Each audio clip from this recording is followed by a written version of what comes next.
प्रकार से हम देखते हैं कि चार भाग होते हैं, चार अंग होते हैं, चार अवयव होते हैं। पहला स्थायी भाव हो गया, दूसरा विभाव हो गया, तीसरा अनुभाव हो गया, चौथा संचारी भाव या व्यभिचारी भाव हो गया। विभाव के पुनः दो पार्ट होते हैं, पुनः दो भाग होते हैं। पहला आलंबन विभाव हो गया, दूसरा उद्दीपन विभाव हो गया। आलंबन विभाव के पुनः दो भाग किए जाते हैं, पहला आपका आश्रय हो गया और दूसरा विषय हो गया।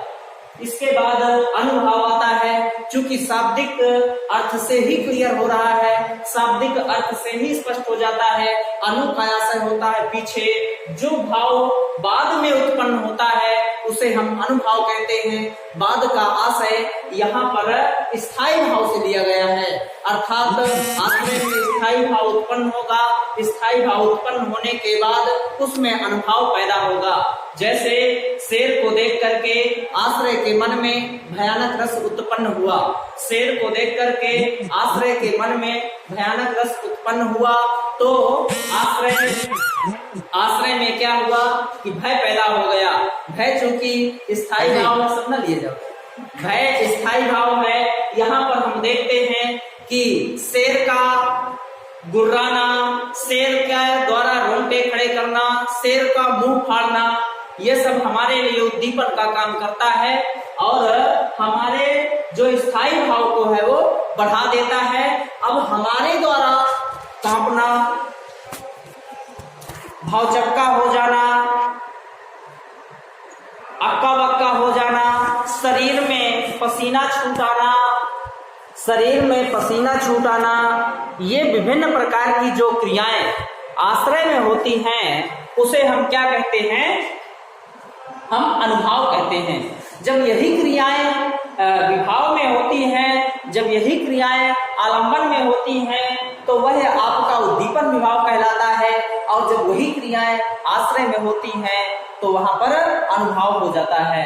फर्क कुछ विशेष नहीं है, बस अंतर यह है कि जब विभाव में क्रियाएं होती हैं तो उद्दीपन विभाव कहलाता है, जब विभाव में बाह्य चेष्टाएं होती हैं तो उद्दीपन विभाव होता है, और जब आश्रय में बाह्य चेष्टाएं होती हैं तब वहीं पर आपका क्या हो जाता है, अनुभाव हो जाता है। इस प्रकार से हम देखेंगे संचारी भाव। संचारी भाव क्या होता है? संचारी भाव आश्रय के मन में उठने वाले, आश्रय के हृदय में उठने वाले, आश्रय के मन में उठने वाले अस्थिर मनोविकारों को, अस्थिर का मतलब क्षण भर के लिए, कम समय के लिए, अस्थिर मनोविकारों को हम क्या कहते हैं? संचारी भाव या व्यभिचारी भाव कहते हैं। चूंकि प्रत्येक रस का स्थायी भाव एक ही होता है, लेकिन संचारी भाव अलग अलग, मतलब वही संचारी भाव कई रसों में हो सकता है। इस प्रकार से हम परिभाषित करेंगे।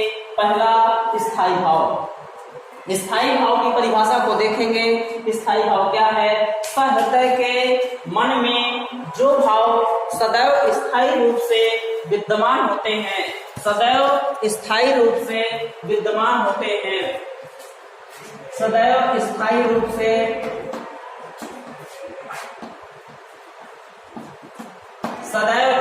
से विद्यमान होते हैं, उसे हम स्थायी भाव कहते हैं। तथा अवसर पाते ही जागृत हो जाते हैं। कहने का तात्पर्य कि जो भी हमारे अंदर स्थायी भाव होता है वह एक साथ दो स्थायी भाव नहीं जग सकते हैं, एक साथ दो स्थायी भाव नहीं उत्पन्न हो सकते हैं।